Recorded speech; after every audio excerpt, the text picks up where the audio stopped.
Hello, everybody. Welcome.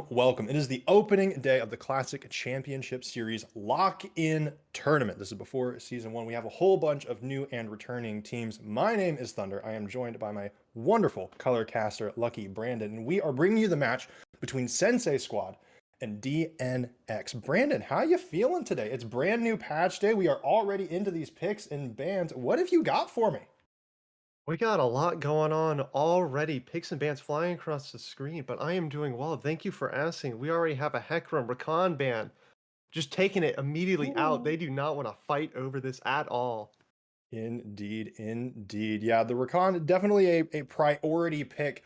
Our in the bot lane in the support position, our main man Zernian had a total of 58 games of Rakan just this past month alone. And if I did my math right, the average plat game lasts about 28 minutes. That's over 27 hours of Rakan just this month. So I am not surprised it's been taken off the table.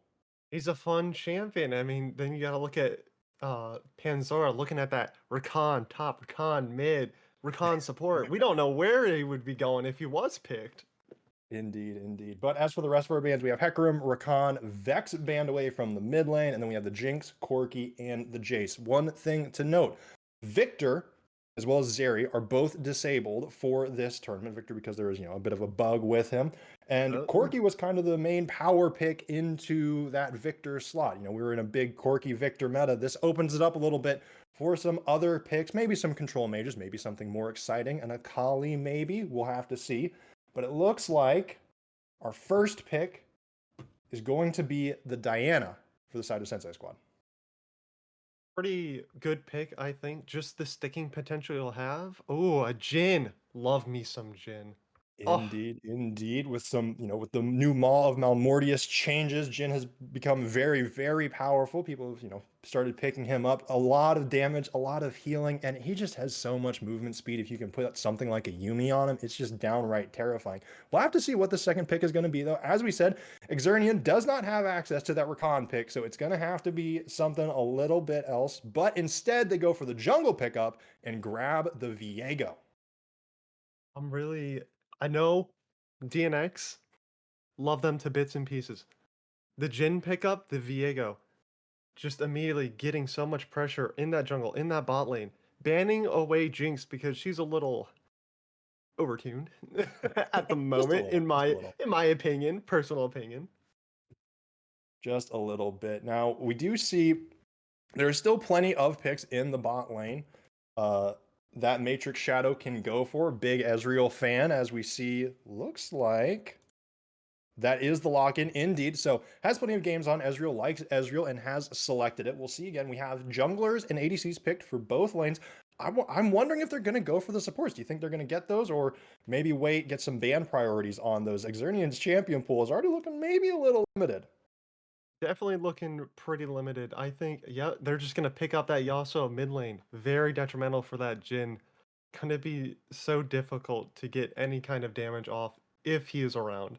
Indeed. And we have that classic Diana Yasuo combo, Wombo combo in the mid jungle duo. The Diana knock up into the Yasuo ultimate. It's terrifying. It does so much damage so fast. DNX Throw in will an have to have Ezreal some ult, throw in an Ezreal, and it's just, it's the cherry on top. But like said you it before, predicted. there is the Akali for the side of DNX. It will be in the hands of one handsome, not handsome Fred, one Veneris, I believe. We'll figure out soon enough. Hold on, I can read. It is going to be in the hands of handsome Fred.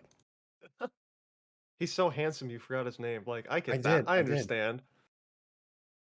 It will now. Akali should be pretty strong. The turbo chem tank has been adjusted on this patch. We are on the brand new patch, so Akali does not get as much use out of it, but she is still a perfectly strong champion, an awesome assassin in the mid lane.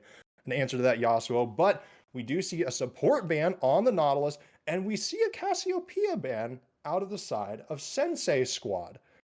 Interesting. I guess maybe they're thinking the Akali could go top instead of mid. That's certainly something that I completely forgot about. And we see the Rel ban as well. So supports ban on the side of DNX. Sensei Squad looks like they are maybe trying to ban out some mid laners here. Absolutely. It is possible the Akali could be going top, could flex that top pick, could go mid, but Other than Panzora that, does like the Akali top. It's pretty scary. Has 30 games on it so far this season, from what I can tell. It can be terrifying. So I'm assuming that means Sensei Squad knows where that's going. They've done their scouting properly, and we see the Karma ban as well. So 3 support bans. It looks like. What are DNX going to pick next? They still have what seems to be their mid, their support to be picked. What are they going for first? What do they want to counterpick the most is the question. I think they're going to go for a support here. Just help get that Jin online. See what they can pick here. Viego, Akali, Jin, very bursty team. Indeed, indeed. As you called it, the Thresh is going to be there. It can help protect that Jin. Also wonderful at roaming. The Hook, though, doesn't really like the Yasuo window walls too much, but provides some extra safety in case of dive, as Diana and Yasuo want to do. Absolutely. And so they looks like they do leave up that counter pick for the mid lane. That's what you choose the red side for Sensei Squad now. They get their final 2 picks in. Now, Yasuo, in theory, could go into the top lane as well to match the Akali, but likely going to see it mid. We see the Braum pick up. Pretty solid into Thresh. Can just block the hook. Another, very defensive support. The Ezreal maybe doesn't need it quite as much with the mobility, but it's certainly still a strong option and can be a pretty strong engage tool as well. Absolutely. Sensei Squad, I'm really liking their lineup so far. A lot of safety. Ezreal can just dash away or dash into trouble. Braum can immediately follow up, hit a stun, hit an ult. You also Windwall will block one hell of a lot of damage from coming out of Jin or Thresh. And we see the Poppy. I imagine that's going to be in the top lane. And it provides, an additional level of frontline for Sensei Squad. They've picked 2 frontliners now in Poppy and Braum, and DNX have picked their own frontliner in the Mordekaiser. I think, Brandon, correct me if I'm wrong here, but I think we're about to see some hammer time top laners here. I would love to see some classic hammer time. It has been far too long since I've seen Poppy in any kind of action. She's not played in silver, I'm sorry to say it. No, she has seen some pro play in the jungle recently, though. So it looks like this will be translated most likely into that top lane. Absolutely. So, Thunder, what are you feeling? What team do you like more? Are you a DNX fan? A Sensei Squad guy? Okay, now look, Sensei Squad. Okay, look, DNX. It's a cryptocurrency stuff. Sensei Squad. They're samurai. G2 who? Okay, Sensei Squad. They follow the Bushido code. Look, they even have Yasuo, who is basically a samurai. Okay, like you can't go wrong here. You I'm think that was why they picked up the Yasuo? They're like, we have to stay totally, true to the totally. roots. But all that being said, I do really, really like DNX's comp here. There is a lot of burst damage. There's a pretty strong front line with Mordekaiser, and Thresh is a very strong way to provide some disengage. If they can make sure that the Yasuo Diana don't cause too much of a problem here, if we see, something like a double exhaust, I would be terrified. But, at the same time, I'm going to be honest here. I just want to watch this top lane go down. It's just going to be a pure brawl. It's right. It's just going to be 1v1 who can get the most damage. Right, And right. Poppy, of course, can be some engage. But how about you? Who are you thinking? Who are you a fan of here? I want to I know. mean, Sensei Squad, I love the name to bits and pieces, but DNX, they picked my favorite champion in the game, Jin. Oh, Yes, I'm a little basic, but you just can't get better than a psychopathic killer. I'm sorry. that is true. He is quite strong in the meta. And it will be the Jin versus the Ezreal in that bottom lane. But Absolutely. We're I'm having the age-old debate of whether honor can take on capitalism. Indeed, the Bushido code versus cryptocurrency. Who is going to come out on top? Now, I will say we are in a new patch, right? This new Right. patch has almost gutted Sterix, right? Poppy was a big fan of Sterix Gauge. That item does not provide as much health, does not provide as much attack damage. Just some big changes to it. We'll see if Nick Laws wants to go with a Sterix Gauge build on Poppy again. We could certainly see it. She's one of those big bruiser champions. Mordekaiser can be as well. I'm interested to see what these builds are though from these players. It is, patch day is literally just brand new today. We'll see how bad, we'll see if they've come up with anything new, cooked up anything. But I'm excited to see it. I want to see, but just fair warning, this Poppy might go boom a little bit faster. A lot of the tank items a little bit Yeah. weaker. So much nerfed on kind of the fighter item side. Like you said before we started this stream, Turbo Chem Take nerfed. Steris Gauge nerfed. That stance had a bit of a change. So I'm excited to see if Poppy will be able to get off the ground and be able to effect as well as she should, or if it will just be lights due to the fighter changes. Exactly. But burst comp, we have. I mean, really, when it comes about these teams, we have some pretty hard burst from all of these teams. I know, kind of double exhaust has been a choice a lot of pro teams have made into the Yasuo Diana comp. Do you expect that, do you expect maybe that we'll see that out of the Jhin Thresh lane, or maybe, from the Akali in the Thresh?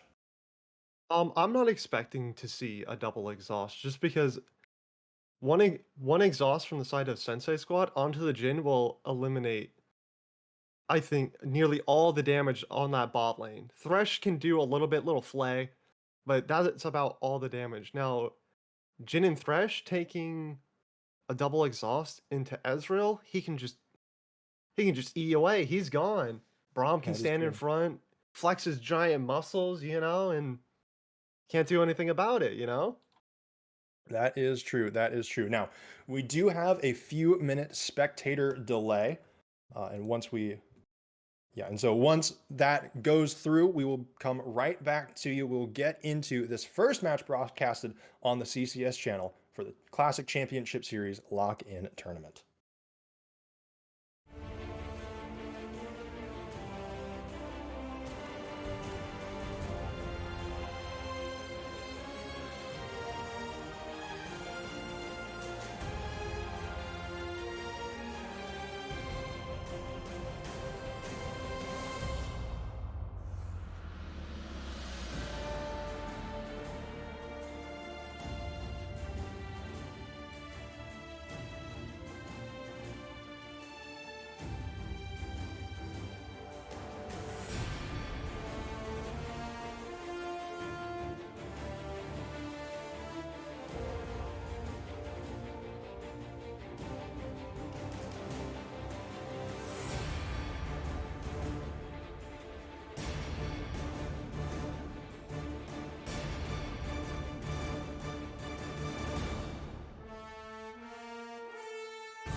back.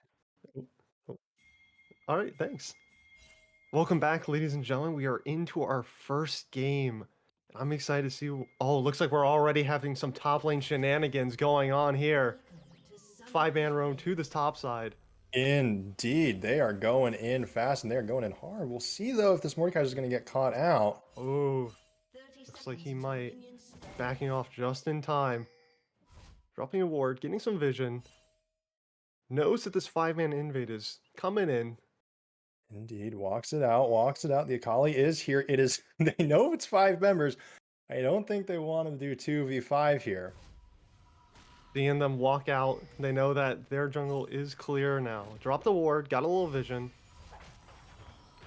And there looks like everybody makes it out. Okay. We got some real deep vision placed here though. That's going to really help determine where these junglers are going to go. We see the pings. They know exactly where this Diana is going to be. It looks like is the Poppy going to give the Diana a leash? Looks like it. In all my days as a top laner, I've never seen that. What is a leash? I've never seen this before in my life. Oh, looks like bot lane going for a little cheese trap. Viego choosing to clear his blue buff all alone. Indeed. So it looks like junglers pathing opposite directions. Diana will be going down to the bottom lane most likely. Viego going up to the top lane. Poppy is late to the top lane. And the Braum and the Ezreal, you know the kid and Matrix Shadow are a little late to the bottom lane. All good there from now. I'm excited to see what's happened. We're already having little CS battle in mid lane. Indeed. Braum Q goes out. Oh, Yasuo goes in on the Akali. Q Tornado does not do too much here other than a brief knockup.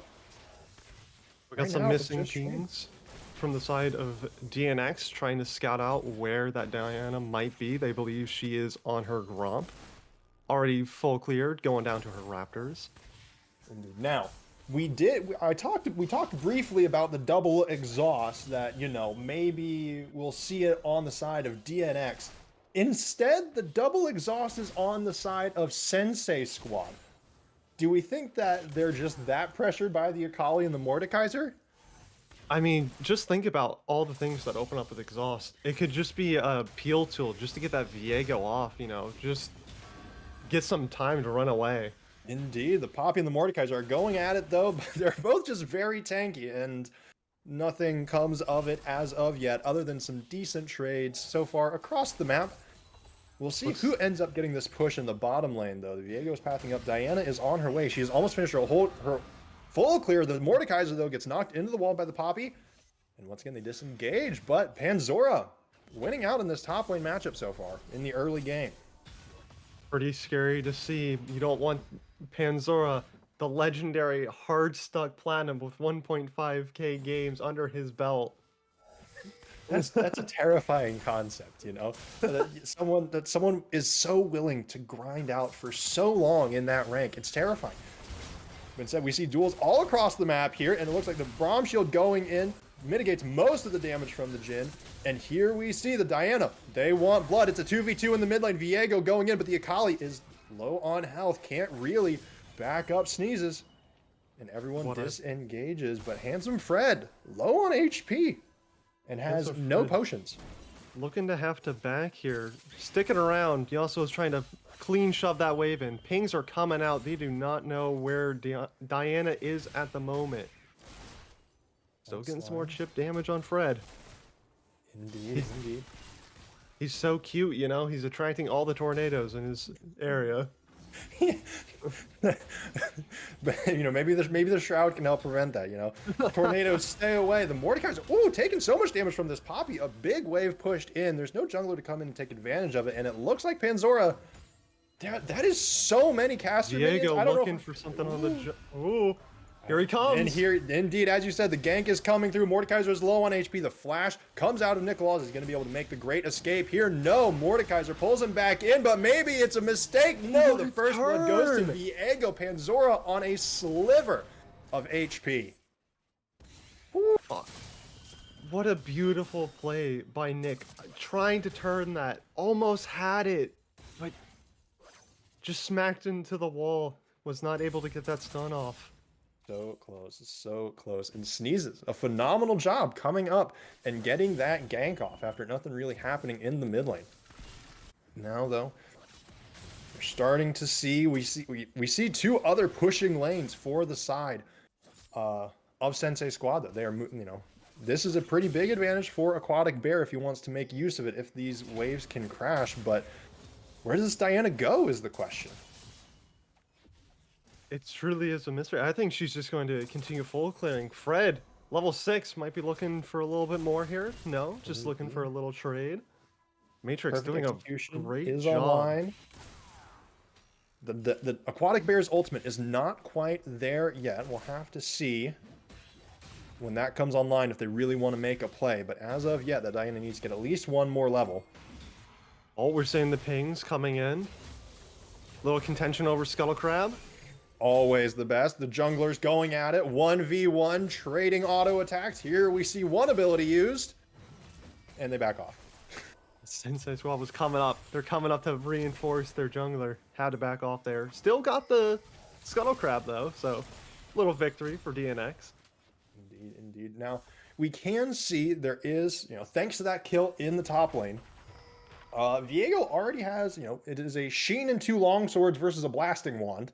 I mean, if you're a Viego, you take that, you take that little spike pretty handily. And if Sneezes can kind of track Aquatic Bear, he can do a pretty decent job of mitigating, most of Diana's effect until she hits level 6. I mean, once she does, if this Viego can get his laners ahead, that'll be, I mean, who do you think wins in a fight between a level 6 Viego and a level 5 Diana? I just want to note, by the way, that Sneezes was level 4 when Aquatic Bear hit level 5, and Sneezes is now level 6, and Aquatic Bear is still level 5.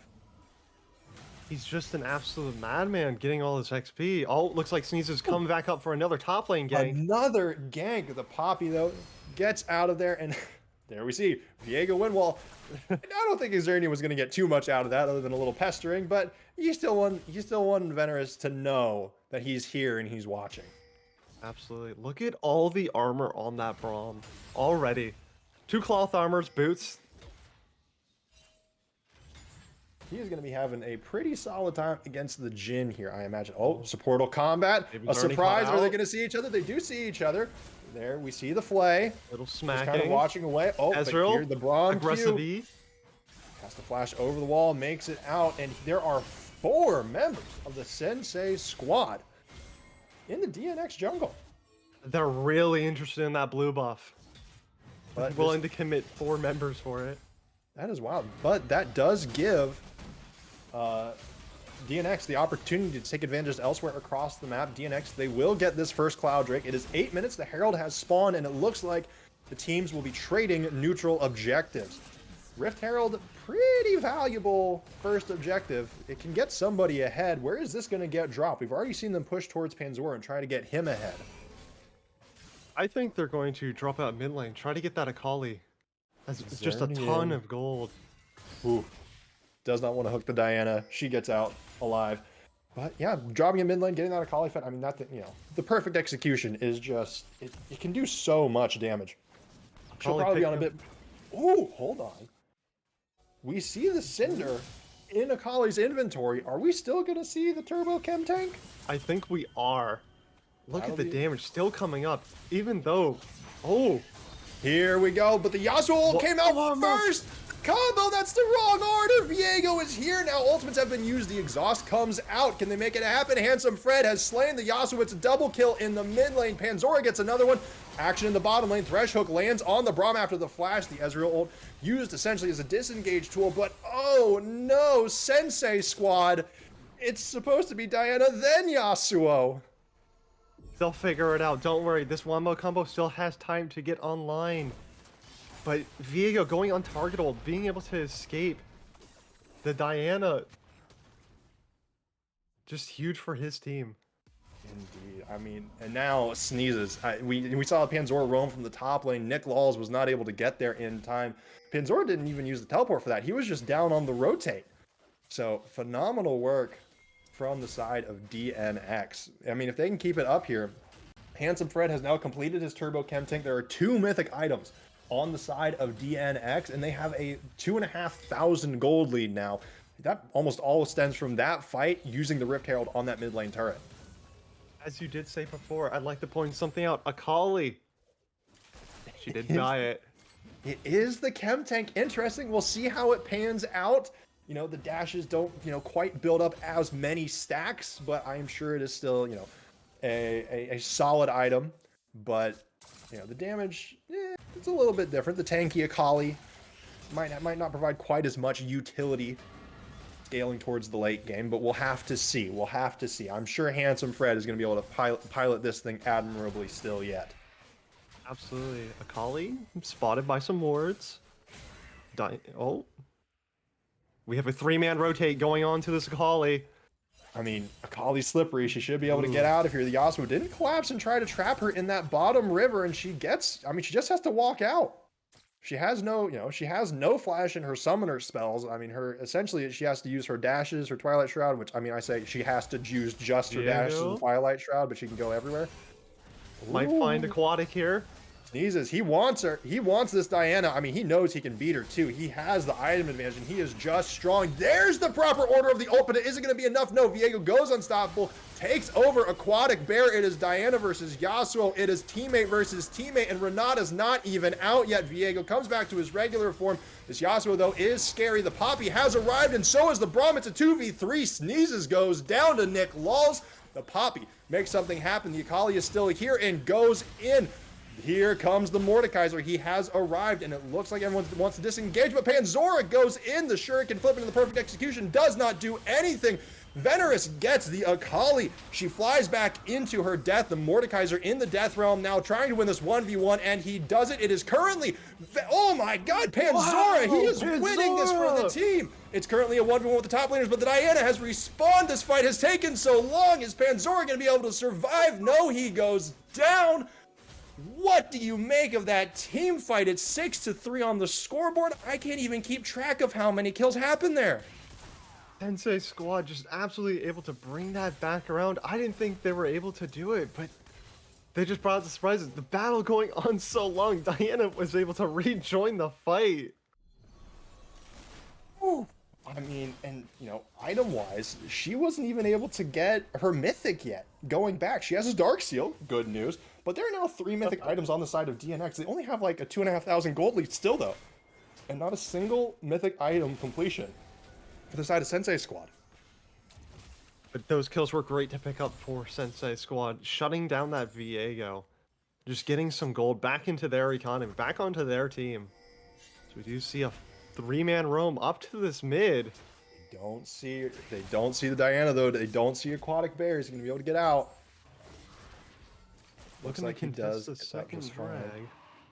Indeed. This will show us what soul it is now. Chemtech Soul. Chemtech Drake is still disabled. We don't have to deal with it now. Yasuo wants to go in on the Akali, but she has plenty of disengaged tools, including the Twilight Shroud. It looks like they want to fight. The Shuriken flip does so much damage. The Yasuo has to go on the retreat. Venerus fighting off a little bit more than he can chew in the 1v1. Right now, here comes the Ezreal ultimate, and it looks like DNX, they just take the dragon, even though the bot lane and jungler from the side of Sensei squad were providing some harassment. I mean, for the dragon stacking, it looks like, what is this now? It's Ocean Drake. Yeah, so it's an Ocean Rift. What team utilizes that the best here, you think? Because I think they're going to want to fight over it one way or another. Absolutely, they're going to definitely want to fight over that Ocean Soul. DNX, I think, has a much better team for this. Oh, as we do have a pause coming out. That is okay.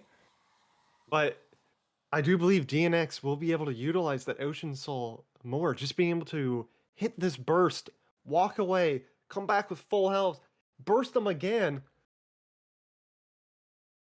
Yeah, they will have a lot of health, a lot of things.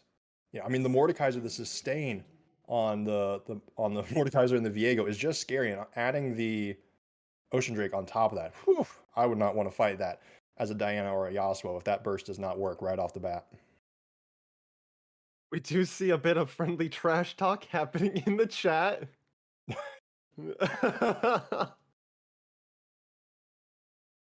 Love to see it. Love to see some good old friendly trash talk. As we do see Mordekaiser picking up his mythic item, looking to build a little bit more.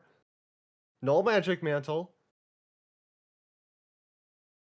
Pretty strong, pretty strong. We'll see. We'll see what items. I mean, Panzora still doesn't, does not have the tier 2 boots yet. Working towards that, working towards that. That might be what that Null Magic Mantle is going towards, but we will certainly have to see. I'm surprised he would not be going Ninja Tabbies into the Poppy, but perhaps that is more to deal with the AP damage from the Diana and tank that up a little bit more. But we have returned. We are back. We see a 4-man mid, a little top harassment. You know how it is. Hey man, top's an island. You know how it goes. It's top die. But we'll see if that holds true so far for the rest of this game. I mean, Panzora, he's kind of the man to watch. Ooh. He will be the man to watch once we get back into this, as we see the rest. Small indie company, you know how it is. They can't really afford to fix all the bugs. Exactly. But it looks like the rest of DNX are roaming up towards that top side of the map. And this is, I mean, Panzora pushing in that top lane. That is kind of where they get this advantage to be able to go into the Rift Herald. He's doing such a phenomenal job just bullying this Poppy. Look, I know Poppy has a huge hammer, but Mordekaiser's hammer is definitely bigger. I'm just saying, bigger hammer probably wins here.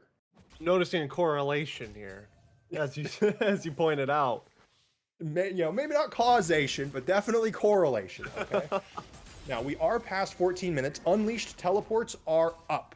Pre-14 minutes, teleports were limited to only towers. Now these top laners who, they're busy brawling it out in the top lane. They can really only affect the top half of the map unless they want to go on wild roams. They can start affecting the rest of the map, and we start seeing the split pushing. We start seeing Handsome Fred and Venerus now going down to the bottom lane, the ADCs and supports rotating to the mid lane, and looks like we're going to be going into our 1-3-1 traditional splitting since these teleports are now unlocked and people can start teleporting to minions and wards. If that's the case, and if I'm Sensei Squad, I do not want Panzora teleporting right into the middle of me. That seems like a death sentence. Absolutely, Panzora. Handsome Fred also brought teleport. No need for the flash on that Akali. That is true. And We could see some double TP shenanigans. You never know. We could. And Venerus is actually, in place of teleport, has gone for the exhaust. We'll have to see if that pays off. It gives him less mobility across the map, less ability to join his team should they, start a fight on the other side of the map. If he's top lane and, they start fights around Dragon, he's going to have to rotate early and give up some farm and give up some lane advantage. Absolutely. Ezreal looking like he, instead of going for his mythic, wanted to finish off his mana immune. Get that online as soon as he could. Evolved into a Muro mana. I can respect that first item, but we do have Divine Sunderer Poppy up in the top lane. We have the Shield Bow on the Yasuo. Gives them both a little bit more survivability. Speaking of 1v1, again, never mind, I lied. It's a 1v3. They go into the Death Realm and Panzora works it out just fine. The Braum is still there, the Flay, and then the hook. Wombo. That goes onto the Diana, and there comes the Wombo combo, but Handsome Fred is just too strong. Panzora is busy with the Braum in the top quadrant. Is he going to be able to get away? No, he does not. Venerus gets slain by his own jungler. And it's a 4-for-1. Handsome Fred falling in the chaos. It is up to Matrix Shadow. But it doesn't look like DNX are going to be able to get too much from this. They do finally drop the Rift Herald. They're going to be able to get this mid-tier 2. That is such a strong play, but they don't have any objectives to play for across the map yet. This Rift Herald, though. Just looking to shove mid lane in. Not even looking to take this third tower, backing off, calling it quits, No junglers for Viego to steal either. He's just bored out of his mind. He's looking for something to do. Indeed, and summoner spells blown across the board for the side of Sensei Squad. They have a couple flashes left, but that's about it. I mean, Panzora, again, goes into these 1v1s that turn into 1v3s, ends up winning them. Who are you going to look to on this comp to take him down? Is it going to be that Diana Yasuo ultimate combo, or is it going to have to be this Ezreal providing the long-range poke? Absolutely. Just as you said, Panzora is able to provide... He's able to absorb so much pressure. He was getting 3v1. Speaking of... Ooh. They just run away. The man is terrifying. He does have to expend the flash. But, I mean, that's it at the moment. And that gives more pressure for this Akali. They know currently where the jungle support duo was, and they were not on the bottom side of the map. DNX having a lot of pressure for this drag. 4 members in the area. Poppy just looking to split push, take top tower, but Mord is there. He's not going to let that fall. You see, I said ocean, but it's Hextech. Have you seen the gates? I haven't even seen the gates. I thought it was going to be ocean. We'll pretend. We'll pretend. We'll pretend. Look, we get everything right all of the time, and you can't tell us anything different. The Poppy uses the teleport, and it's for absolutely nothing. You want to check out the new animation? What do you mean, nothing? Yeah, it's not for the dragon fight. That happened 30 seconds ago. They weren't even really doing a dive, just kind of threatening it. And now this Braum uses the ultimate, gets hooked before the shield comes up, and just goes down in the bottom jungle. A teleport into a kill on the Braum. Things are falling apart for Sensei Squad a little bit. The Braum shield still staying up after he gave up the form. Did not know that happened. True shot barrage blocks Matrix Shadow into place. Here we go. Wombo combo number 3. It works this time. Viego, a shutdown for Aquatic Bear. But Panzora is just walking up to the turret. He gets Poppy ulted out of the way. She says, get out of here. I don't want to deal with you. That's one way to deal with a big fed Mordekaiser. Absolutely. Just force him as far away as he can. Oh my god, they're going in again. These thrash hooks from the side of Xurian have been so strong. He is not just a root con. The Poppy comes out, and Poppy is putting on a show. Aquatic Bear cleaning up these kills. But now, okay, Mori has taken down Aquatic Bear, just as I say it. That caster curse could not have happened at a worse time. Mordekaiser now in the Death Realm, does still get hit by turret shots. Thresh takes a few, but is now low. Poppy going in again and just dives into her death. It's the Int Train, Chugga Chugga Choo Choo. Can Venerus come in and stop it? He wants to go in himself, though. The exhaust comes through. That might be enough. The Lantern saves the Mordekaiser. At the end of all of that, 15 kills, a 6,000 gold lead for the side of DNX. Sensei Squad looks like they're just getting tossed around, thrown around. We're seeing some good kills from Aquatic Bear. And some strong plays from Nick Laws, as you said, but it seems like they can't melt through this Mordekaiser fast enough. Absolutely not. I mean, he's 7-1. He's got his demonic embrace. He's got his brambles. He's got, apparently the boots were the right call. He didn't even need the... I mean, hey, you know, it stopped Diana from killing you, and that's all you need if you can stop that much. No. Go in the Death Realm. The Viego wants to go onto the Braum. Diana is on the bottom river. Everybody takes a moment. Mordekaiser shows up. The jungler says, you know what? Yes, sir. That is your scuttle crab. I'm a jungler. I don't need a scuttle crab. I have other camps to farm. Apparently not. Oh my god. Sneezes is tracking the kid all over the place, pestering him on both sides of the map. Absolutely. Just being able to always find... DNX is always able to sniff out whenever someone is trying to sneak around, always making this a 4v5 situation for Senpai Squad. Indeed. I mean, at this point, like, if you are Sensei Squad, you have to, like, your number one thing here, you have to try to kill this Mordekaiser, right? They're all so strong, and Akali is 1v1. Here we go, Wombo combo, but I'll pick onto the Akali. She is so hard to lock down. Is she going to be able to die? She is tiptoeing away, burning down with the smite. Diana wants to come and chase her, but the rest of both teams are on the way. They're fighting in the mid lane. Akali, you're going to be able to get out of this. She has so much damage. The Mordekaiser is just sitting under the turret. Oh my god, the Shuriken flip. Woo! Woo! Doesn't quite do enough damage, but this Akali, you know, we've been talking about Panzora the whole time, but Handsome Fred has also pretty not so quietly been farming up as well. These are 2 threats now. How do you deal with them? Do you build the armor? Do you build the MR?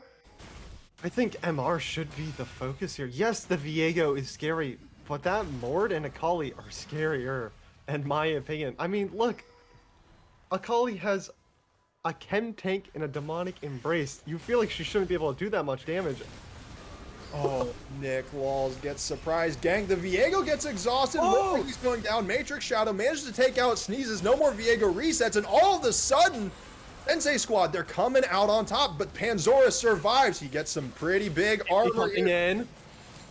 Let's see if Handsome Fred can turn it around. Curtain Here comes the Jin ultimate. The Braum shield doesn't quite do enough, and here comes the Akali. She is respawned, and she is ready. Rampage! Game. That is the ace for the side of DNX. They have a wave in this bottom lane. I don't know if they can end yet, but they can sure get a lot. Where are they going after this? It looks like Baron is up, and Dragon is coming up soon. They might not even have to back for this Dragon. They'll just leave, maybe Thresh. And they'll have so much pressure on this bot side. Yeah, Thresh Viego, it looks like maybe that's right where they're headed. They don't want to stay too long, but Panzora, of course, can just be down here and bully people around. He still has teleport. Both top laners have teleport.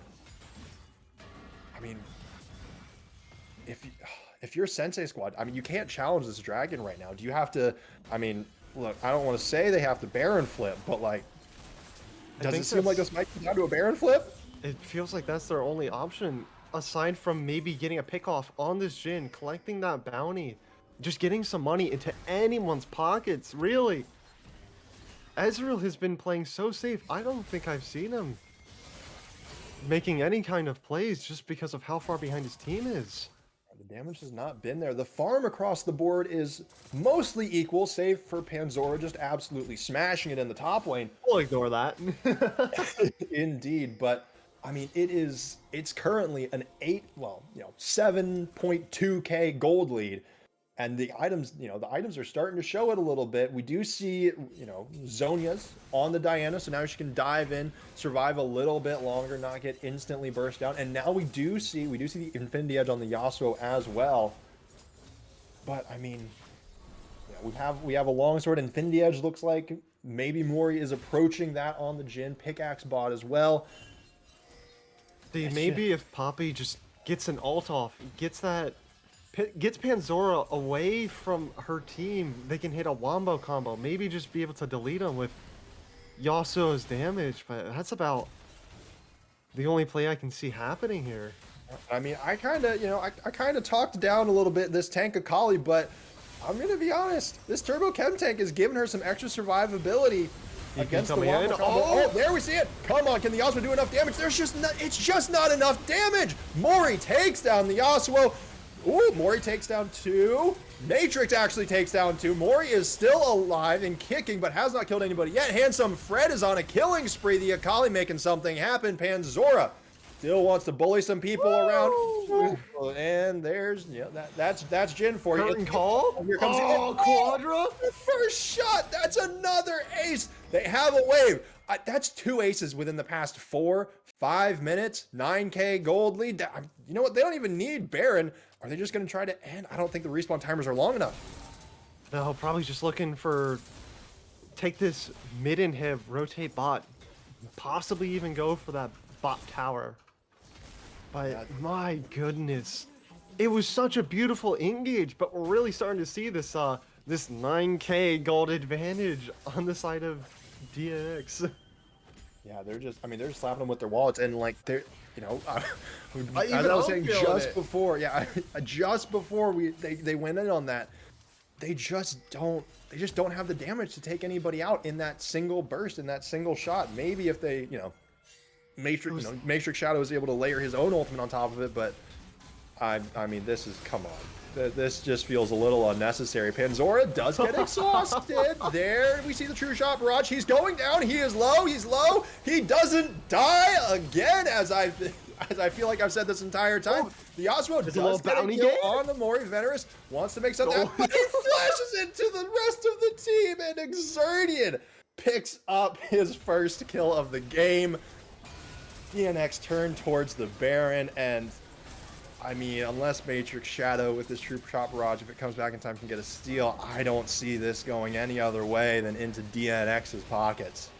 Absolutely. DNX have just been running the show for us, putting on a little dance for us in the casting. Panzora, the man's died one time, and he can't die anymore. He said he's done. Who would have guessed that 10. That one top lane gank translated to this? This is what 1.5K games of Hard Stuck Platinum looks like. All right, this is peak Platinum gameplay. He is putting on a showcase, a clinic this game, and they are making sure they get every piece of gold on this map. Almost the entire team is up in this top lane, except for Mori, who is busy getting the red buff in their own jungle. Priorities, ADC priorities. You know how it is. Of course. You know, yeah, you got to get that farm up somehow when your Mordekaiser is taking all of it. 265 farm at 29 minutes for a Mordekaiser. It feels pretty solid. That True Shot Barrage not doing anything to even the wave. It barely tickled them. And there we finally see the Baron empowered recalls. Give Sensei Squad a moment to breathe. The gold lead now well over 11,000 even at this point. I think it comes down to this drag fight. We're going to see a full 5-man convergence on both teams. Soul point for DNX. No vision being placed anywhere in DNX's jungle, so kind of worried for this Senpai squad. Might get a pick here. Hey, maybe going a little bit early. There we see the combo. Does anybody die? Sneezes goes down, but that's not the important one. Panzora is still there. Panzora is still getting some kills in the backline. He takes down the Diana. He takes down the Yasuo. Those are your two carries. Ezreal has to make something happen, but Fred is onto him now. Oh my god, this is so much damage. The Bruisers effectively out of the side of DNX, putting in so much work. Jhin taking care of the Poppy. I mean, any matchup that you see across the board. Looking to end this game. They don't even want to get dragged. Oh, this is just disrespectful, DNX. He's into the base. They want this over with. They don't need to keep playing this game. The Braum is the only one there to defend. Are they going to try to buff their stats? Is the kid going to let it happen? He tosses the shield up. Panzora wants the kill. He wants 14, 1, and 11. Give it to him. I wouldn't say give it to him. The exhaust comes through. Braum. Oh no, the kid does his best to survive. Another ace. Now, Aquatic, maybe they spent a little bit too much time. The respawns are coming through. Aquatic Bear, Venerous, Matrix Shadow are alive. DNX, they need to start attacking this base down. They are weak. And here comes the Ezreal, the Diana, the Yasuo, the shutdowns, and the base is still alive. Panzora greeted for the Braum kill, and it leaves Sensei Squad a chance. We're seeing Morden chat hit a JK lol. No GG's yet. This is, I mean, the dragon is still up. They didn't have soul. Diego running in. Diana might look to just grab it here. I mean, Sensei Squad could go for it. They might have to fight over this soul, but I mean, if you know, I think DNX is still probably fine, right? They get taken out of the base, but they're still probably good. I mean, after seeing DNX's performance this game, maybe I have to invest in this Dragonet exchange currency. Maybe, just maybe. Now we do see some use of these Hextech gates. The Viego sneezes, had to use the Heartbreaker to get out. He does still have the flash. The Poppy ult doesn't get too much done, and the Viego still dies. The dragon does go over to the side of Sensei Squad. Now, this doesn't change the fact that the gold lead was 11K. It is now currently 8K, 8.5. Do you think that this is enough of a window for Sensei Squad to come back? Have you ever heard of the power of friendship? Hey, sometimes that's all you need. Akali. Ooh, handsome Fred. He wants to go in. There are 4 members there. He flips right on back. Ultimate has been used. There is no more perfect execution. Nobody died. It looks like Baron has fallen off. It should be respawning again shortly. And it looks like that is where DNX want to head, want to set up a little bit. Oh, yeah, DNX just getting as much vision as they can in Sensei Squad's jungle. I almost said Senpai Squad. Making my own fan club right now. What the? Hey, I understand it. Yes, Senpai. But, I mean, for the time being, lanes are pushing out there. I mean, the thing is that the Sensei Squad, they have objective bounties. Venerous, he's pushing this bottom tower. Oh, no. Oh, no. Nick, you do not want to be there, Nick Laws. You do not want to be there. This is not going to go well for you. He hasn't even done any damage. And Mori steals the kill. Oh, Mori, how dare you. going up to 8-2 and 13 instead of letting your Mordekaiser go up to 14-2 and 12. Now, good news. I see That's something an long objective bounty overdue. claimed. That was an objective bounty claimed. Just letting you know. In that bottom lane, I don't think anybody was around to get local turret gold, so I don't know how much that really mattered. Oh my god, this Mordekaiser. Level 18, the highest level in the lobby. I don't think anybody can touch him. Handsome Fred just kind of stood there and took a bunch of damage. Sneeze is now under the turret. Something long overdue that I'm noticing here. We have 2 QSSs for Sensei Squad. Hey, look, that DNX gave them a chance, and they gave them a chance to pay their taxes pretty much. And that is exactly what Sensei Squad have done. So, question is, I mean, it looks like DNX, they're going towards the Baron. They don't have any setup around it, though. There's not really any vision. The Ezreal Shot spots barrage, little early. Also, for those in the chat, DNX has 3 drags, an Inferno, and 2 Hextech Drakes. Yes. 2 dragons to 3. Panzora is just bullying the kid, though. An exhaust comes down onto him, but he goes golden. You can't kill him even when he's on death's door.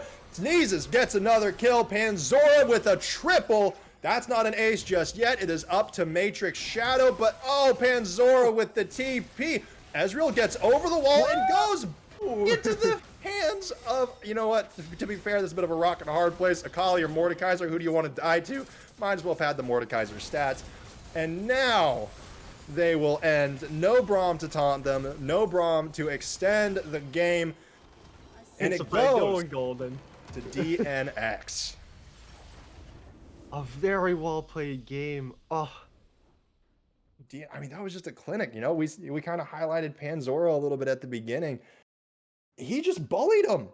That was, it wasn't even particularly close. This Poppy pick into the Mordekaiser, they just weren't really able to make it happen. A phenomenal carry performance, but the entirety of DNX, aside from that small hiccup in the base, performed really, really well. Yeah, what an exciting game. I was really hoping Sensei Squad would be able to do something there just because, They gave us hope. They gave us a little bit of hope. Capitalism turns out it wins, especially when you put all that capital on a board. That is, he had plenty of capital. That's for sure. Of those 39 kills, if I remember correctly, this Mordekaiser, and look at that damage. That's so much damage for a top laner to do. That's insane. He had That's 20K insane. gold on him. The next closest person, gold-wise, was 14K gold on the Yasuo. Closest one. Wow. A phenomenal game from DNX. They will be moving on to the round of 16. We'll see who their opponents are. But as for this game, it is done and dusted. You can see Sensei Squad later when we start our official season. But for the time being, DNX will be moving forward, and we'll be back with you again very soon.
Hello, everybody. Welcome back to the first day of the CCS Lock In Tournament. We are already into picks and bans with Zeal Blue and Team Death Realm.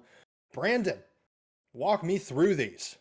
All right, we have bands flying all across the place. They've been waiting so long that they've got it down to like every minute detail. We have Diana, Akshan, Jinx banned away by Zeal Blue. We have Zinzao, Akali, and Samira banned away by Team Death Realm. So Oh, much is happening so quickly. indeed, indeed. Now, I have a couple of tidbits, a couple of pieces of information to share about Zeal Blue. First off, they have upset the reigning CCS champions collective effort. That is how they have gotten to this point in the tournament to face Team Death Realm, who won against TA in their previous match. They are also flying through these picks. We have Nocturne, and it looks like maybe it's a Caitlyn Hover. I'm not going to talk about that, but the Nocturne pick for Zeal Blue in the jungle, and then we have the Lux and Sejuani bans for Team Death Realm. Now, unless my memory mistakes me, Zeal Blue also had a match earlier today that was streamed over on the Nameless channel, which is our partner channel. You can go check out some of the games over there. And I believe they played Nocturne there as well. And the Camille also gets picked. I am absolutely terrified of this Camille. While we didn't have as much time to prep for this, when I looked at when I looked at him, all it was Camille, and all I saw was LP, LP, LP, LP, LP.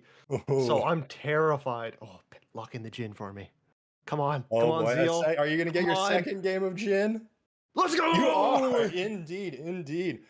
Now, Yahabe on this Jin. The Samira was banned away. Zeal Blue, as we said in the earlier game, the Nocturne was played. So was the Samira. Yahabe had a Samira game and absolutely popped off early. I think probably through the rest of the game, couldn't through the rest of it. But I'm fully expecting Yahabe to do the same on this Jin pick. That's where a lot of the priority is going to be. TDR, the Ezreal hover and the Ezreal selection. Now, do we think this is a Lux support or a or not a mid support or a mid lane Lux?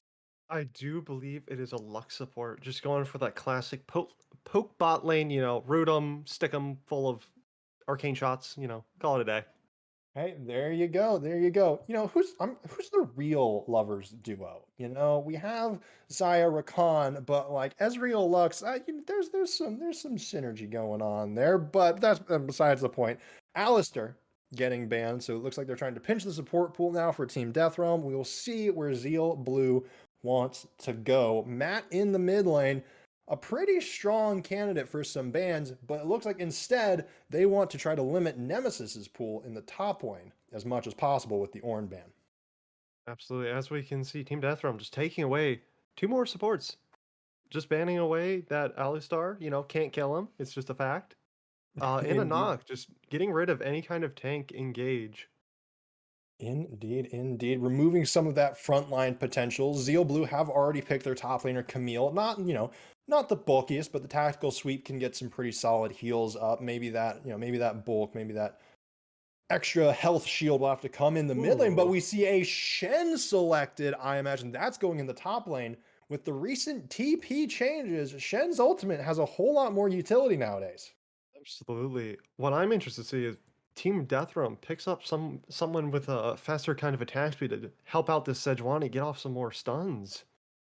Indeed, indeed. The Ezreal Mystic shots don't come out too fast. We do see the Orianna now in the mid lane, and it is only the support left for Zeal Blue. Who are they picking with this Jhin? We saw the Thresh last time. Is it going to be a Seraphine to maybe speed it up, get it moving nice and swift? Jhin likes the movement speed. Absolutely. It's an interesting pick. Oh, nah, we were getting pranked. God, I can't talk about hovers. I get so excited by hovers. I have to stop talking about them. We have the Galio. We have double globals now on the side of Zeal Blue. So that is something Team Death Realm are going to have to contend with. They have a global ultimate of their own though. So that will be solid. Now, the final counter pick, we believe it's going to be for mid lane. Oh.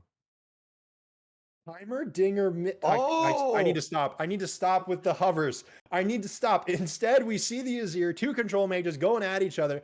This Azir, though, the scaling might just outweigh those late game shockwaves.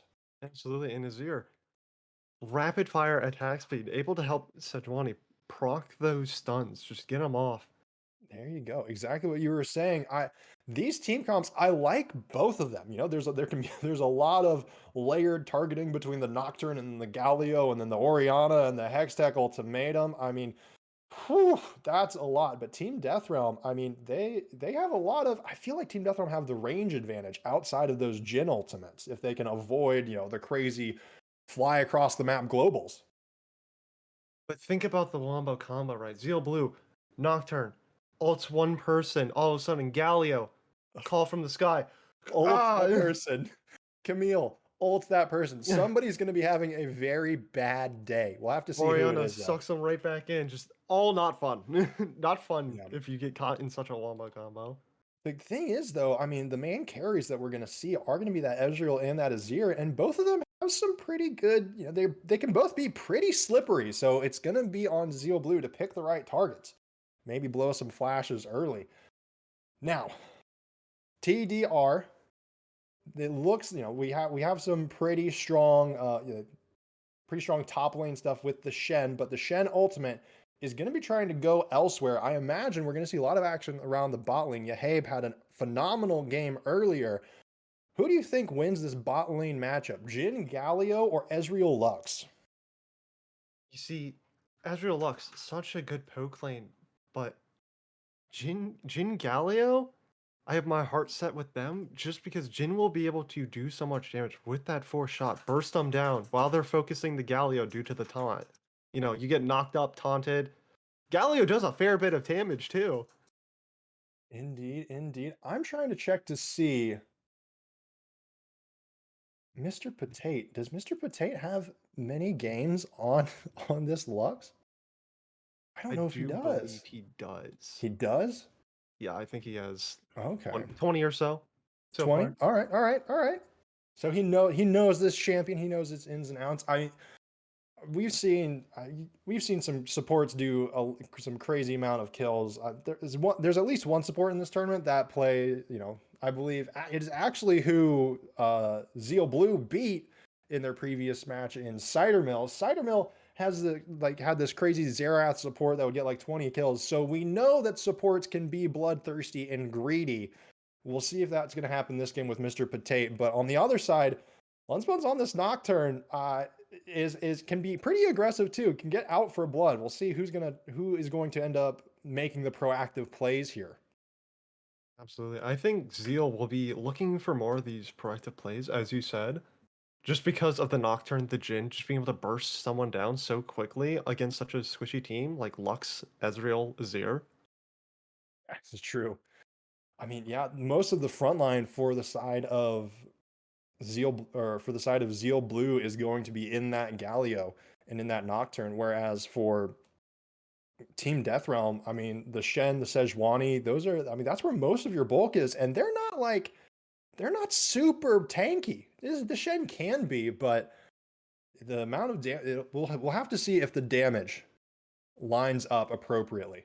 I don't For know. this. Have you ever killed a Sejuani? Because I sure haven't. Okay, look, I'm gonna be real with you. I'm a set main. I love Sejuani's because I can slam dunk them and it does so much damage to the enemy team. It's great. I love it. Have I ever killed a Sejuani? That remains to You be threw seen. her, But I've so like, certainly thrown her around. And that basically counts. But no, that is fair. Sejuani is definitely very bulky, can eat those hits up. And I mean, as we said, I think it's going to be less about trying to mow through the health bars for the side of Zeal Blue and more just trying to lock down the Azir and the Ezreal. Because it is going to be so hard to keep those two just pinned in one spot. absolutely. And if Team Death Realm, if the Shen Sejuani does get onto this back line, this Jhin, Oriana, Nocturne even, they will buy so much time for that team just to poke them out. Just get them dead. Indeed, indeed. Well, we are on a few minute delay, just the spectator delay for I cannot think of the word. I'm not. It's not team spirit. Good sportsmanship.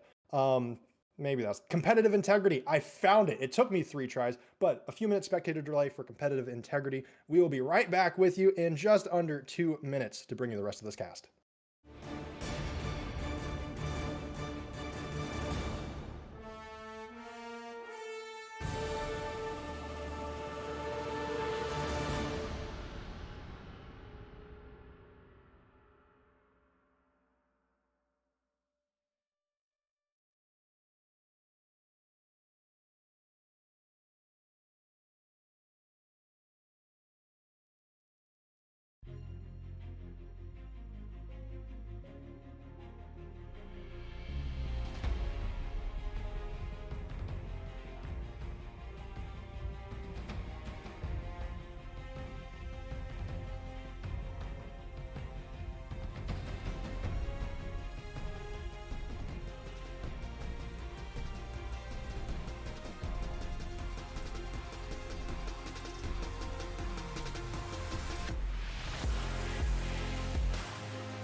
Hello, everybody. Welcome back. Welcome back. We have the matchup between Zeal Blue and Team Death Realm right here for you. I'm excited to see what's going to happen here. Looks like we're just going for a classic, 5-man vision. Nocturne, looking a little sassy. Oh, we're getting the pings already. Little shallow vision. Shen, maybe looking for something more. Looking toward that blue buff. Indeed, indeed. These junglers are going to be on a mission so far. Ooh! Jin gets briefly spotted out by the Ezreal. That is the brand new Porcelain Protector Ezreal skin, by the way. I love this skin to death. I love all the porcelain stuff. Am I ever going to spend my money on it? No, Rito, but I can still appreciate them from a distance. Maybe that's why he's playing Ezreal. It's not his comfort pick. He just wanted to flex that he had the money to buy the skin. Ah, there you go. There you go. See, I can get behind that. It's, it can be a little pay to win type deal. It gives you the mental buff. But instead, it looks like both teams are going to be giving their junglers a leash on the bottom side of the map, and people are going to start going up towards the top side. Bipolar just taking care of that blast plant, not make sure no shenanigans happen early. Gonna be looking for a bit of top lane scuttle contention, maybe even a little fight. Yeah, you don't want to, you don't want to flip the blue buff early, Fair point. As we are getting into laning, everyone's doing a great job. They're whacking away at the minions. Hey, look, that's all you need to do in this early game. But again, one thing that I always like to check out is we have Matt on Conqueror on the Azir. Now, as far as I was aware, again, I'm just a top laner, don't take my word for it. But I always thought Lethal Tempo or Hail of Blades Azir would be really, really good. Look at this poke going on. Oh no! Oh, the exhaust comes through, the Galio falls, but it's a trade. The Galio with the Ignite manages to get it. It is now a 1v1 in the bottom lane. The supports are down. Can Ezreal survive? Woo! Jin takes a turret shot and makes the trade just about even. Ezreal retains the flash. Otherwise, it ends up being completely even across the board. Absolutely. I'm excited to see what's going on bot lane. We didn't have too much going on bot lane last game. However, it looks like this game look at all the brawls. In the top lane, the Camille wants to go in on this Shen. She should have some pretty good laning power. Shen, not really here because he's going to dominate the lane, more so that before the 14-minute mark, before those TPs become unleashed, he can get across the map and help his ADCs down in the bot lane. And I mean, with how aggressive Banana Bread and Yehebar, I think Rusher and Mr. Potate are going to appreciate it. As we do see, junglers are meeting at that top scuttle. Sejuani gets on it first. Nocturne going for the full clear. Sejuani's already cleared that scuttle, already gone, taken away from any kind of contention. Yeah, goes for the crab before the Krugs, gives her a little bit extra time, and looks like she is going to go ahead and grab that full clear. She saw where the Nocturne was, saw that he was going for the Gromp, and Lun's Buns approaches the river, sees that the crab is gone, and says, well, gosh, diddly darn it. Did get the bottom side crab, or, well, I don't think the Nocturne got the bottom side crab. I have a feeling Yehabe or say Joe went up there and probably got it, but, a crab for crab trade, a respectable trade. Absolutely. Something to note here, Jin, not actually picking up Adorn's blade at the beginning of the game, started boots and has already upgraded them to Swifties, looking to really close some gaps. Yeah, Habe wants to get in, wants to run, pretty much just run at Mr. Potato and Rusher. I mean, you have to keep up with the Ezreal somehow, right? Absolutely. So fast. Just zooming right along. If Galio hits that knockout, you want to be able to follow up and not just watch as he melts to the poke. There you go. I mean, but the combination of the movement speed and the range from Jin, I would not want to be around anytime soon before my top laner gets his ultimate. Now, Galio might be caught out here. Nope, Nocturne following up. Sejuani just staying safe. Oh, passing by like ships in the night, Bipolar doesn't get greedy. They know that the support and the jungler are walking down, though, and so, with respect, Team Death Realm back up just a little bit in the bot lane. I mean, so far, we had that supportal trade down in the bottom lane, but junglers have otherwise just been, respectfully clearing going about They're their full business. clears, you know. They don't really have beef with each other. Nocturne probably not gonna be moving around the map until he gets his level 6, just to really send it home that someone's dying. Exactly. Now, I think the good news for Team Deathrealm is that whenever Lunsbuns gets his ultimate, Nemesis should already have his as well. So Nemesis, he won't be able to use his ultimate right off the bat because of the blind, but should be able to answer wherever Lunsbuns tries to dive, wherever Absolutely, that may be. Oh, look at that Lux damage just poking out this Jhin. Oh, Ezreal gets the shield from the Lux, gets out in time, has to blow those last few potions. But I mean, that's the thing about these Ezreal Lux lanes. It feels like you're playing against two ADCs sometimes. It's terrifying. It's honestly one of the scariest combos I can think of. Whenever you see that, you're like, do I really want to play this? Maybe a dodge is better. I'd rather lose the 6 LP from a dodge than get absolutely slaughtered this bot lane. Indeed. Now, good news is Yahave and Banana Bread are performing really well into this. They're maintaining a relatively even wave state, pushing it in with consistency, keeping Rusher and Mr. Potato under the tower so that this Lux can't go off and roam. That's, normally when you see an Ezreal lane, that dude stays safe under the turret and his support can just go off and impact other places on the map. But so far, Lux has stayed down there with him. Absolutely, we're seeing a little pings. Sejuani seen on her Krugs by Nocturne using the Vision Plant. Not gonna do much. Actually, looks like she was fake recalling, going up towards the top now. Ooh, let's see. Are we going to see this gank? There is a ward in that top brush, but Control ward. our observers are keeping us down here in this bot lane. The Jhin is weak. No, look, hey, I trust them. They know that this bot lane is volatile. This Jinx is low. I mean, Ezreal's long range poke, as well as Lux's long range stuns, could absolutely lock this guy down. There's no cleanse, though there is a heal. It'll be up to the Galio to keep the Jhin alive, and it looks like Yaheba said, yeah, I don't feel too safe down here. I'm going to go ahead and back, even though the Nocturne is there. Absolutely. Ezreal about to get level 6, I do believe. So you do not want to be in that kind of low health range. Indeed, but look at this. Nemesis is just bullying Darkseid here. This Shen performing very, very well into the Camille. Has a level advantage already, was pushing her in, still has the TP advantage, hasn't even used the ultimate. Flash is used out of Mr. Potato. Galio, a little bit of a threat. Nocturne was pinging that he wanted to go in. Lux forced the flash away, dodge that engage, gets out. Nice and safe. Keeps everything even so far. There is a slight gold lead in the favor of Team Deathrealm. That mostly comes... Well, actually, did Team Deathrealm get first blood? I don't think they did, as far as I remember. I think they did, actually, yeah. Did they? Yeah, well, both supports died at like the same time, so I don't quite remember, but Zeal Blue, they have a slight disadvantage when it comes down to farm. No turret plates have been taken as of yet. Looks like we're just trading some objectives here. Indeed. Rift Herald has spawned, and there you go.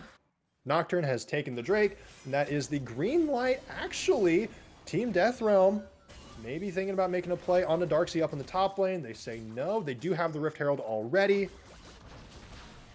And it's just a handshake of objectives. Absolutely. Think about where to throw this Rift Herald so early. I think it would be pertinent on either dropping it bot lane or mid lane. I think would enable the Jhin to make some bigger plays. Indeed, here we see the Nocturne ultimate, and Mr. Potato just goes down. The Galio taunt landing there did so much work. Orianna even stealing the blue buff back while that play was happening. So not really a kill, but it's a buff. Hey, a blue buff, not a great trade for a kill on the bot lane, but at least something, and they didn't even get that. So Zeal Blue coming in as a bit of an underdog story. They are looking strong here. As we said, Nemesis not able to use that ultimate when it is pitch black outside. Turret shot onto the Galio. Banana Bread.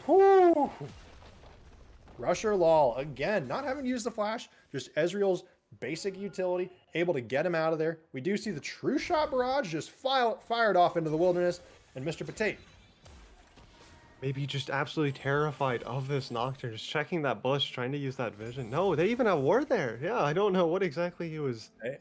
aiming for. Maybe scared his ward to stay longer. Maybe, you know, just scouting out the recalls. The Galio was low. Oh, here we see more action on the top lane. Nemesis is getting so much damage on the Darkseid here. Hook shot, wall dive, Hextech ultimatum. Is this going to be a 1-for-1 trade? Maybe the Nocturne is in this top lane now, and Nemesis is burning. He finally goes down. It is a Sejuani versus a Nocturne. The fear comes through. I have a feeling Lunsbuns might get this, but no. The turret keeps Bipolar alive. Another 1-for-1. Oh no, here comes a Jhin ultimate. There is a flash. There is a Galio taunt. Here, do we see the fourth shot come through? Oh, it already went out. Mr. Potato flashes for the kill. Another 1-for-1. It is almost perfectly even trades across the map, save for that one kill. Always exciting to see. Great plays by this bot lane, immediately hitting that root into the ult. As we do see a Shen ult coming in. Oh, there we go. Comes in just in time, and there we finally see a shutdown onto Lunsbuns. And hey, as we said, trading pretty evenly. We're back to 4v4. This Jhin, though, is getting turret plates in this bottom lane. Only a few minutes left on those. This is going to be some pretty important gold in Yehabe's pocket. The Lux ult goes wide. Just trying to get him off that tower, you know? He actually didn't get that turret plating. It has barely any health left, but it is still on there. Galio. Ooh, the taunt coming through. There is one taunt onto the Shen. It is just a 2v2 in this top side of the map. Sejuani has to flash away. The Galio ult on top of where you already are. And we get away. Oh. No, we don't. Orianna is here. It looks like Nemesis is saying, hey, come chase after me. Come follow me. But some indecision on the side of Zeal Blue means both players for Team Deathrealm get away. Beautiful rotate by this Orianna. A little bit of lack in the team orientation on who they wanted to go for. Orianna was going for that Sejuani while the team was trying to turn onto the Shen. Yeah. Oh, as the lights are turned out. Ooh, the Lux, not the Ezreal, is the one that gets targeted yet again. Mr. Potato, the chilling smite goes down on the Ezreal, but it is not enough to take him out. We see Mystic shots, and they do not go anywhere. But Mr. Potato getting bullied a little bit down here in the bot lane. Not much he can do. Poor Lux. Not a very mobile champion, especially when you have a Spirit of Christmas Past flying straight towards you. And the night.